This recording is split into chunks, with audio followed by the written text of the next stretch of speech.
और गति को बढ़ाने के लिए सीमा सड़क संगठन ने विगत 2 वर्षों में बड़े पैमाने पर नई तकनीकियों को अपनाया है। प्रस्तुत है नई तकनीकी चलचित्र।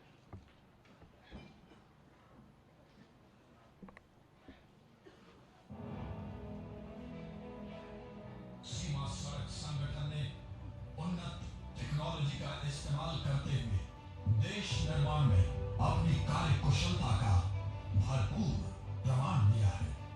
उन्नत टेक्नोलॉजी का इस्तेमाल कर यह संगठन तीव्र गति से विकसित भारत के सपने को साकार करने में अग्रणी है। उच्च गुणवत्ता वाली सड़कों के निर्माण, मरम्मत तथा रखरखाव की लागत को कम करने के लिए उपलब्ध प्राकृतिक और वित्तीय संसाधनों का प्रबंधन हमेशा एक प्रमुख मुद्दा रहा है। इस समस्या को सुलझाने के लिए जियोसिंथेटिक रीइंफोर्समेंट का इस्तेमाल सबग्रिड सुधार और आधार सुदृढ़ीकरण में किया जाता है। विभिन्न प्रकार के जियोसिंथेटिक उत्पादों में टेक्सटाइल, जियोग्रिड्स, जियोमेम्ब्रेन्स, जियोसेल्स, जियोनेट्स, जियोपाइप्स, जियोकॉम्पोजिट्स आदि शामिल हैं। बीआरओ प्राकृतिक संसाधनों को सुरक्षित रखने तथा सड़क पक्कीकरण कार्य की गति को बढ़ाने के लिए बनने वाली सड़कों में सीमेंट आधारित आधार प्रौद्योगिकी का इस्तेमाल कर रहा है। रिसाइकिल्ड प्लास्टिक का सुरक्षित निपटान एक बहुत ही गंभीर पर्यावरणीय समस्या बन रही है। इस समस्या को सुलझाने के लिए बीआरओ वेस्ट प्लास्टिक को रिसाइकिल कर सड़कों के निर्माण में इस्तेमाल कर रहा है। बीआरओ ने लद्दाख में 2 कार्बन तटस्थ आवास योजनाओं का निर्माण किया है। इसके साथ साथ वह पूर्व निर्मित मोबाइल कंटेनर से बनाए गए आवास का भी इस्तेमाल कर रहा है। यह संगठन इंटरलॉकिंग कंक्रीट, ब्लॉक फुटपाथ, अत्याधुनिक रनवे, जल निकासी व्यवस्था, भूस्खलन को कम करने के लिए ढलान, स्थिरीकरण, हिमस्खलन संरक्षण संरचनाएं, precast concrete technology, cut and fit technology के साथ आत्मनिर्भर भारत के तहत देश में निर्मित क्लास 70 डबल लेन मॉडुलर पुलों का इस्तेमाल कर रहा है। इसके साथ साथ आने वाले दिनों में BRO polybag bitumen, CRMD 55, warm mix, additive, ready mix, extra green diesel, smart life poles, steel slag और व्हाइट टॉपिंग टेक्नोलॉजी का इस्तेमाल करने जा रहा है। दूरदर्शिता और आत्मविश्वास से भरे इस संगठन का निरंतर यही प्रयास है कि यह नवीन और उन्नत तकनीक का इस्तेमाल कर देश के विकास में हमेशा अग्रसर रहे। इसके साथ ही सादर आग्रह करता हूं माननीय रक्षा मंत्री जी से कि अपने कर कमलों द्वारा नई तकनीकी पुस्तक का विमोचन करने की कृपा करें।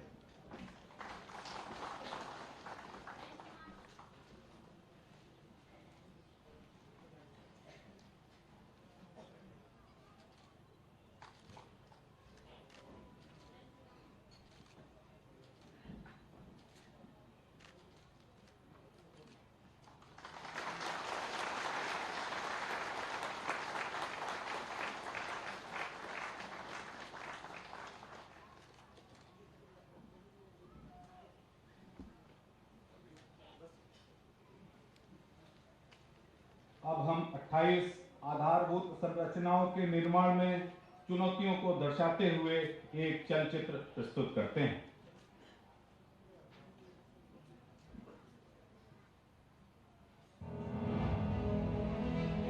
सीमा सड़क संगठन का योगदान देश निर्माण में अमूल्य है।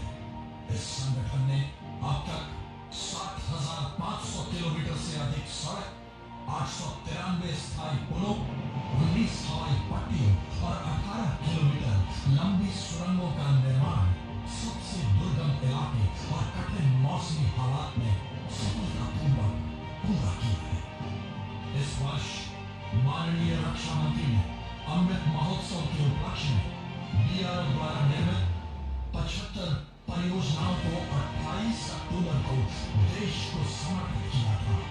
इस श्रृंखला को आगे बढ़ाते हुए आज माननीय रक्षा मंत्री श्री राजनाथ सिंह बीआरओ द्वारा निर्मित 28 और परियोजनाओं को देश को समर्पित करेंगे।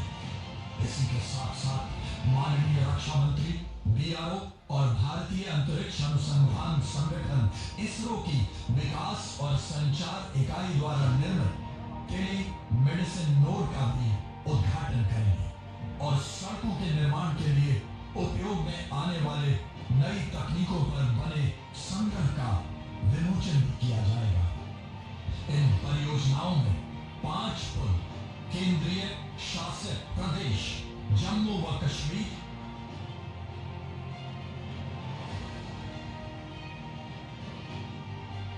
8 पुल केंद्रीय शासित प्रदेश लद्दाख,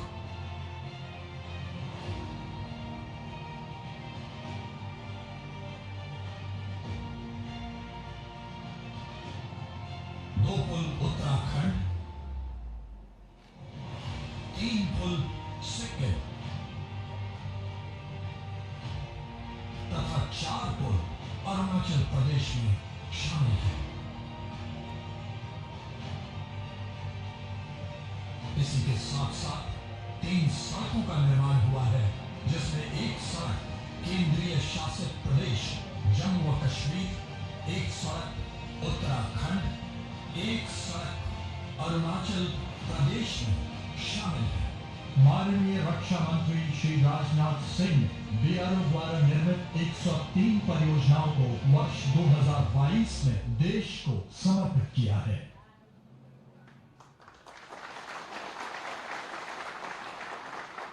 अब मैं विनम्र आग्रह करता हूं माननीय रक्षा मंत्री जी से कि बटन दबाकर 27 परियोजनाओं और 3 टेलीमेडिसिन नोड्स का ई उद्घाटन कर राष्ट्र को समर्पित करने की कृपा करें।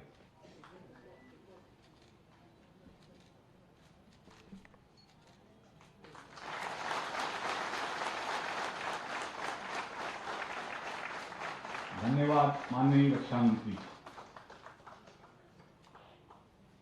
सीमा सड़क संगठन के सदस्यों को कर्म पथ योग पर चलने की सतत प्रेरणा माननीय रक्षा मंत्री जी से मिलती है। मां भारती की सेवा में जिन्होंने अपने पूरे जीवन को एक प्रमाणिक लोक सेवी के रूप में व्यतीत किया है। अब मैं निवेदन करता हूं माननीय रक्षा मंत्री जी से कि स्वयं सेतु राष्ट्र समर्पण के इस पुनीत अवसर पर अपने ओजस्वी वचनों से बीआरओ कर्मयोगियों का मार्गदर्शन करें एवं उनके हौसलों को बुलंद करने की कृपा करें। माननीय रक्षा मंत्री जी।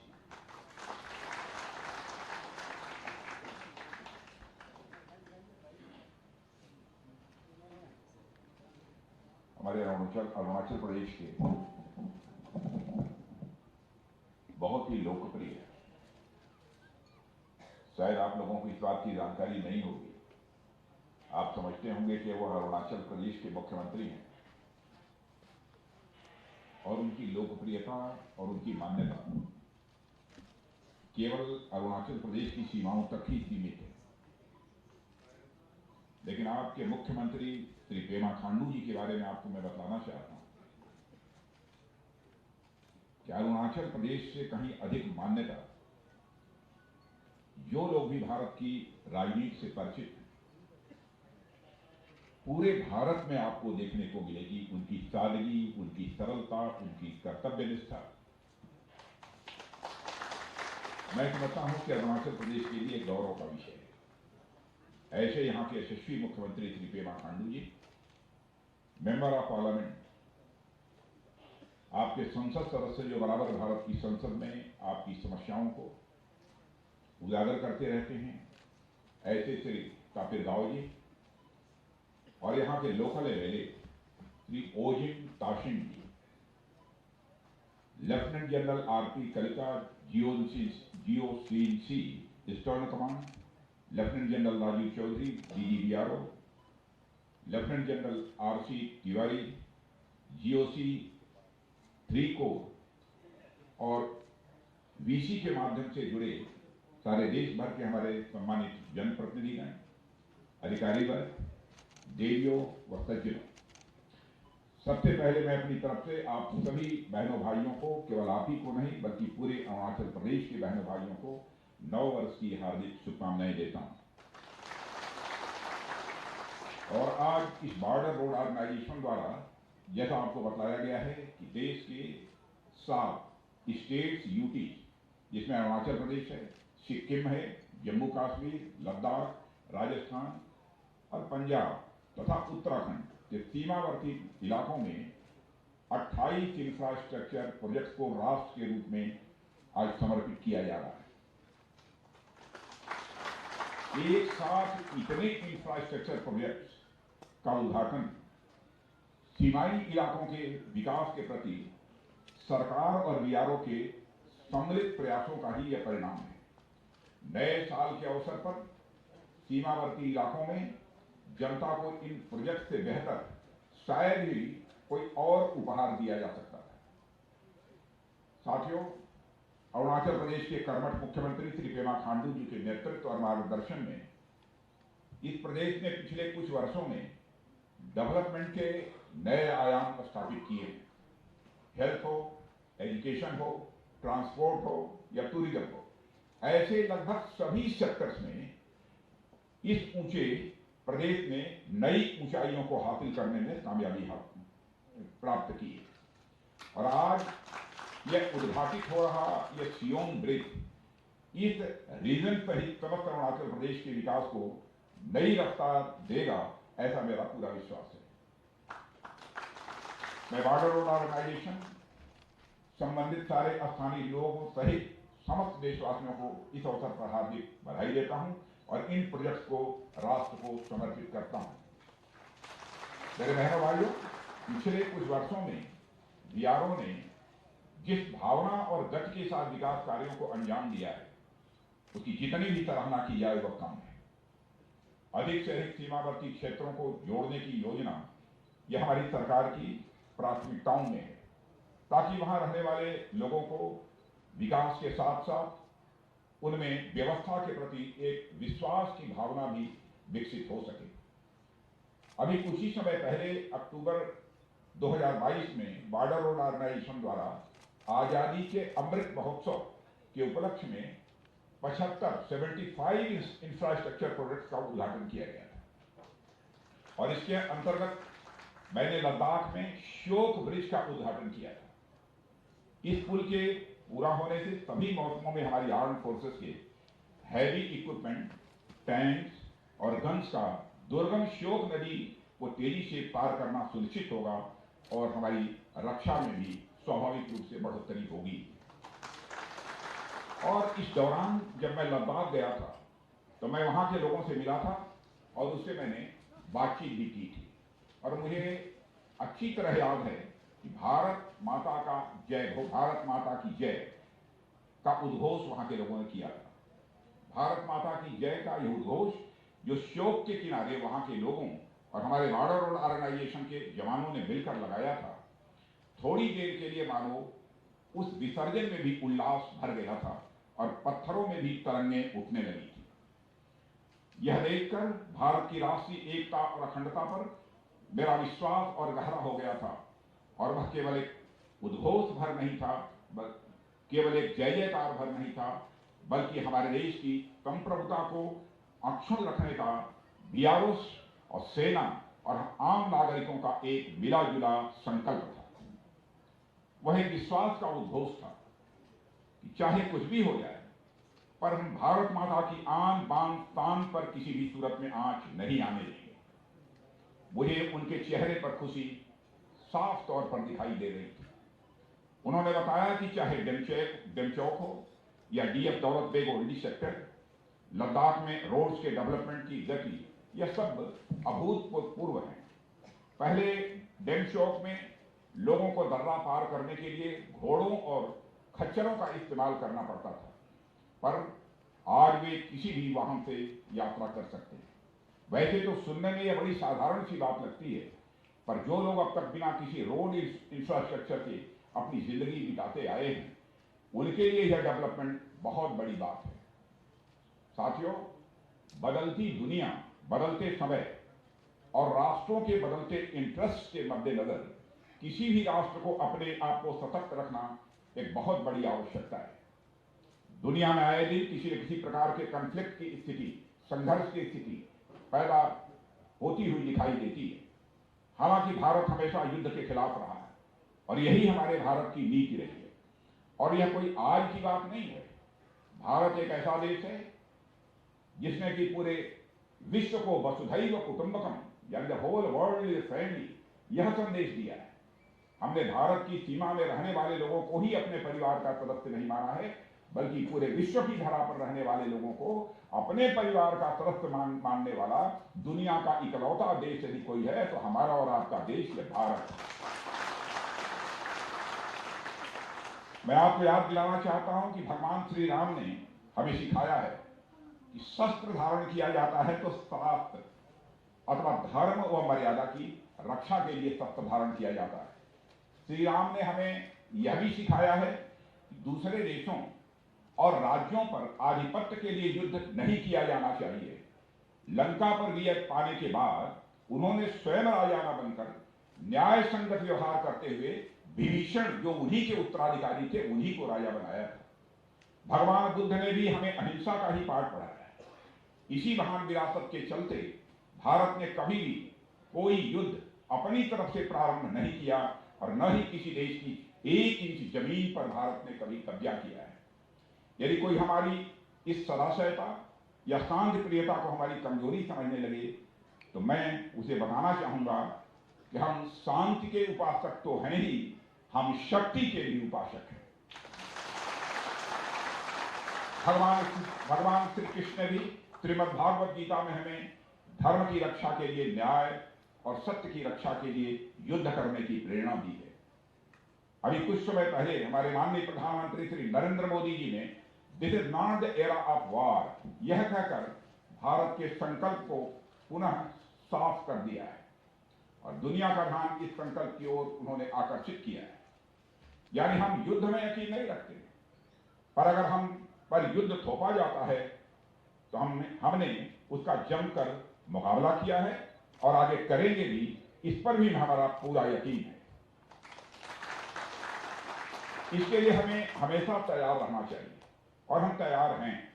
हमारी आर्म्ड फोर्सेस हमेशा इस बात को गंभीरता से ध्यान में रखती है और मुझे यह कहते हुए खुशी होती है कि बॉर्डर रोड ऑर्गेनाइजेशन सदैव उनके साथ कदम से कदम और कंधे से कंधा मिलाकर चलता रहता है। साथियों, हमारी आर्म्ड फोर्सेस के जवान बड़ी संख्या में ऐसे इलाकों में तैनात होते हैं जहां पूरे साल ट्रांसपोर्ट की कोई सुविधा उपलब्ध नहीं हो पाती। खासकर ऐसे समय में जब ठंड बढ़नी शुरू होती है, कई इलाकों में रास्ते बर्फबारी के कारण बंद हो जाते हैं। ऐसे में ये सभी प्रोजेक्ट हमारी सेनाओं तक राशन और मिलिट्री इक्विपमेंट आदि पहुंचाने में कारगर साबित होंगे। मैं कह सकता हूं कि सुरक्षा की दृष्टि से हम जिस तरह दिन ब दिन मजबूत हुए हैं, उसमें बॉर्डर रोड ऑर्गेनाइजेशन का एक बहुत ही महत्वपूर्ण योगदान रहा है। और साथियों, अभी कुछ समय पहले का उदाहरण आपके सामने रखना चाहूंगा। पिछले दिनों नॉर्दर्न सेक्टर में हमें जिन परिस्थितियों का सामना करना पड़ा और जिस प्रकार हम उसका दृढ़ता से मुकाबला करने में सक्षम रहे, वह बिना पर्याप्त इंफ्रास्ट्रक्चरल डेवलपमेंट यानी बुनियादी ढांचों के विकास के संभव नहीं हो सकता। ऐसी सिचुएशंस में हमें इन एरियाज के डेवलपमेंट के लिए और भी प्रेरित करती हैं। यह हमारे लिए गौरव का विषय है कि इन इलाकों के डेवलपमेंट के लिए हमारे पास बीआरओ जैसा एक डेडिकेटेड ऑर्गेनाइजेशन है। मेरे बहनों भाइयों, बॉर्डर एरियाज में रहने वाले लोगों के जीवन में इंफ्रास्ट्रक्चर डेवलपमेंट से बहुत बड़ा अंतर आता है, यह मुझे बतलाने की जरूरत नहीं है। स्वाभाविक रूप से इसका अनुभव आप सबको होता होगा। इंफ्रास्ट्रक्चर डेवलपमेंट को मैं आप सबके लिए और आप जैसे अन्य जो लोग हैं उनके लिए एक गेम चेंजर मानता हूं। आज हम मैदानी इलाकों में टेक्नोलॉजी के माध्यम से रोड्स की जगह स्मार्ट रोड्स बना रहे हैं, पर अनेक बॉर्डर एरिया में आज भी रोड्स की किल्लत है, रोड्स की कमी है। यहां तक कि समुचित पगडंडियां भी लोगों को आने जाने के लिए उपलब्ध नहीं है। अनेक ऐसे दुर्गम स्थान हैं जिन्हें सरकार द्वारा शुरू की गई विभिन्न वेलफेयर स्कीम्स के साथ साथ इलेक्ट्रिसिटी, टेलीकम्युनिकेशन, एजुकेशन और हेल्थ जैसी बेसिक सिविक एमिनिटी प्राप्त करने के लिए कनेक्टिविटी की आवश्यकता है। मेरे बहनों भाइयों, हमारा पूरा नॉर्थ ईस्ट रीजन अपनी खूबसूरती और नेचुरल रिसोर्सेज से भरपूर होने के बावजूद लंबे समय तक विकास की धारा से यह कटा रहा है। कभी सिक्योरिटी इश्यूज के नाम पर, तो कभी कनेक्टिविटी न होने की वजह से आजादी के दशकों बाद भी यह क्षेत्र विकास तो दूर अपनी मूलभूत जरूरतों तक से यह वंचित रहा है। इसके कारण यहाँ की अर्थव्यवस्था भी काफी प्रभावित रही है। इस संबंध में हमारा मानना है कि नॉर्थ ईस्ट रीजन न केवल हमारे देश के समग्र विकास के लिए बल्कि ईस्ट एशिया के साथ हमारे संबंधों, ट्रेड, ट्रेवल और टूरिज्म का भी गेटवे है। हमारा देश का यह पूर्वी हिस्सा जितना अधिक मजबूत होगा, हमारा पूरा देश उतना ही अधिक मजबूत होगा। इसलिए सरकार ने इस पूरे क्षेत्र को हमेशा अपनी सर्वोच्च प्राथमिकता में रखा है। मेरे बहनों भाइयों, हमारी सरकार द्वारा इन एरिया के डेवलपमेंट पर गंभीरता से ध्यान दिया गया, जिसके चलते हमारे देश की सुरक्षा व्यवस्था पहले से कहीं अधिक कई गुना मजबूत हुई है। मैं यह भी बताना चाहूंगा कि जब मैं गृह मंत्रालय का कार्यभार संभाल रहा था, तब भी नॉर्थ ईस्ट रीजन में सिक्योरिटी एनवायरनमेंट और आर्थिक विकास से जुड़े मुद्दों को हल करने के लिए मैं यहां आता रहता था और इसके लिए हमने कई महत्वपूर्ण कदम भी उठाए थे। अधिकतर लोग यह समझते हैं कि बीआरओ केवल आर्म्ड फोर्सेस के लिए काम करता है, पर मुझे लगता है कि बीआरओ इससे कहीं आगे कनेक्टिंग प्लेसेस, कनेक्टिंग पीपुल की फिलॉसफी के साथ देशवासियों को एक दूसरे से जोड़ने का काम कर रहा है और अपने ध्येयवाद यानी क्रमेण सर्वम साध्यम को चरितार्थ भी बॉर्डर रोड ऑर्गेनाइजेशन कर रहा है। अत्यधिक दुर्गम और रिमोट एरिया में काम करने वाले बीआरओ के कर्मयोगी कठिन और चुनौतीपूर्ण समय में इंफ्रास्ट्रक्चर तैयार कर उन जगहों पर भी पहुंच गए हैं जहां और लोगों के द्वारा पहुंचने का प्रयास कभी नहीं किया गया। मेरे बहनों भाइयों, मेरे पास खबरें आती रहती थी कि इमरजेंसी के केस में ऐसे इलाकों के लोग अक्सर तत्काल चिकित्सा की सुविधा नहीं प्राप्त कर पाते थे, पर वक्त बदल रहा है। आज मुझे अरुणाचल प्रदेश, लद्दाख और मिजोरम के रिमोट एंड डिफिकल्ट लोकेलिटीज पर स्थित मेडिकल इंस्पेक्शन रूम्स में 3 टेलीमेडिसिन नोड्स का उद्घाटन करते हुए भी बेहद खुशी हो रही है। और ये नोड्स टेलीमेडिसिन कंसल्टेशन के माध्यम से मेडिकल एंड सर्जिकल इमरजेंसी में शीघ्र चिकित्सा सहायता प्रदान के लिए स्थापित किए गए हैं, जो स्थानीय लोगों की स्वास्थ्य संबंधी जो जरूरतें हैं उनके लिए बहुत ही सहायक सिद्ध होगा। यह सब नॉर्थ ईस्ट की जनता की क्वालिटी ऑफ लाइफ में एक क्वांटम इंप्रूवमेंट, बहुत बड़ा इंप्रूवमेंट लाएगा, ऐसा मेरा विश्वास है। मेरे साथियों, बॉर्डर रोड ऑर्गेनाइजेशन के नाम को जब मैंने पहले शार्ट में इसे लिखा हुआ देखा था, शार्ट में लिखा हुआ BRO, बॉर्डर रोड ऑर्गेनाइजेशन को लिखा जाता। पहले जब मैं बॉर्डर रोड ऑर्गेनाइजेशन को बचपन में नहीं जानता था तो मैंने उसे ब्रो समझा था। ये BRO ये ब्रो है, जिसे आजकल हमारी नई जनरेशन ब्रदर यानी भाई के सेंस में यूज करती है। पहले BRO को मैं समझा कि BRO नहीं, बॉर्डर रोड ऑर्गेनाइजेशन नहीं जानता था, मैं समझा ब्रो है, यानी इसको भाई कहते हैं आजकल। और मुझे बताया गया कि यह ब्रो नहीं है, यह BRO है, बॉर्डर रोड ऑर्गेनाइजेशन है। पर आज जब मैं इस संगठन को हमारी आर्म्ड फोर्सेस और देश की जनता के साथ मिलकर आगे बढ़ते देख रहा हूं, तो उनके लिए दिन रात मेहनत करते हुए देख रहा हूं, तो मेरे बहनों भाइयों, मैं कह सकता हूं कि तब मैंने BRO को ब्रो यानी ब्रदर गलत नहीं बल्कि सही पढ़ा था। BRO यानी हमारी सेनाओं का ब्रो, यानी हमारी सेनाओं का ब्रदर। BRO यानी हमारे देशवासियों का ब्रो, यानी हमारे देशवासियों का ब्रदर। BRO यानी आप सबका ब्रो, यानी आप सबका ब्रदर। और साथियों, हाल के दिनों में देश में रोड इंफ्रास्ट्रक्चर सेक्टर में भारी वृद्धि देखी गई है। इसके परिणाम स्वरूप क्षेत्र में काफी सोशियो इकोनॉमिक डेवलपमेंट, सामाजिक आर्थिक विकास तेजी के साथ हुआ है और यह सब निर्माण के क्षेत्र में लेटेस्ट टेक्नोलॉजी के उपयोग के कारण ही यह संभव हो पाया है। और एक टेक्निक सस्टेनेबल डेवलपमेंट पर लगातार ध्यान देने के साथ आर्थिक दृष्टि से भी बेनिफिशियल, प्रोडक्टिव और टाइम सेविंग साबित होंगी, ऐसा मेरा विश्वास है। आज जारी होने वाले कंपेंडियम में कुछ नई टेक्नोलॉजी और बीआरओ द्वारा इंप्लीमेंटेड इनोवेटिव आइडियाज पर जोर दिया गया है। इन न्यू टेक्नोलॉजी और टेक्निक्स का उपयोग बीआरओ को निर्माण की गति और गुणवत्ता बढ़ाने में सक्षम बनाएगा, ऐसा मेरा पक्का विश्वास है। Lieutenant general Rajiv Chaudhary, director general border road की प्रेरणादायी, इंस्पिरेशनल और विजनरी लीडरशिप में बीआरओ नेशनल बिल्डिंग की ओर लगातार अपने कदम आगे बढ़ा रहा है। जैसा कि रोड्स के बारे में किसी ने कहा है, it is not the destination, it is the journey. आपसे भी मैं कहना चाहूंगा कि सीमाई इलाकों में रोड्स इंफ्रास्ट्रक्चर का निर्माण कार्य आप लोगों के लिए एक यात्रा की तरह ही है और इसका डेस्टिनेशन एक सशक्त, समृद्ध और समर्थ भारत है। और मुझे विश्वास है कि बीआरओ राष्ट्र निर्माण के अपने प्रयासों में निरंतर सफलता प्राप्त करेगा और भविष्य में देश के बढ़ते कद में एक की कंट्रीब्यूटर माने प्रमुख योगदान वह करेगा, ऐसा मेरा विश्वास है। और मेरे बहनों भाइयों, इस अवसर पर मैं lieutenant general Rana Pratap Kalita, GOC C Eastern Command और lieutenant general RC Tiwari, GOC 3 corps की भी मैं प्रशंसा करना चाहूंगा।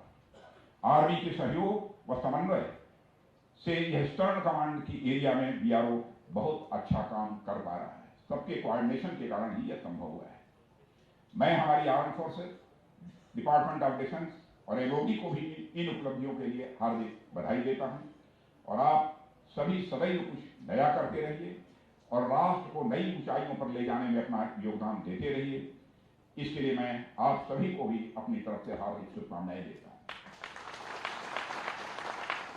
और मेरे बहनों भाइयों, आपको मैं बताना चाहता हूं और आपके माध्यम से समस्त अरुणाचल के बहनों भाइयों को मैं बताना चाहता हूं, जब से देश में प्रधानमंत्री पद की जिम्मेदारी हमारे नरेंद्र मोदी जी ने संभाली है, भारत की प्रतिष्ठा, भारत की इज्जत सारी दुनिया की नजरों में बढ़ी। पहले भारत अंतर्राष्ट्रीय मंचों पर कुछ बोलता था, दुनिया भारत की बातों को जितनी गंभीरतापूर्वक लेना चाहिए उतनी गंभीरतापूर्वक नहीं लेती थी। लेकिन आज यदि अंतर्राष्ट्रीय मंचों पर भारत कुछ बोलता है तो सारी दुनिया कान खोल कर सुनती है कि भारत बोल क्या रहा है। यह भारत की भविष्य सारी दुनिया में बनी। इस अवसर पर इससे ज्यादा मैं कुछ न कहते हुए आप सभी के सम्मिलित प्रयासों की मैं सराहना करता हूं और मैं इंफ्रास्ट्रक्चर प्रोजेक्ट्स के उद्घाटन के अवसर पर आप सभी और समस्त देशवासियों को बधाई और नए वर्ष की हार्दिक शुभकामनाएं देते हुए यहीं पर अपना निवेदन समाप्त करता हूं। आप सबको बहुत बहुत धन्यवाद।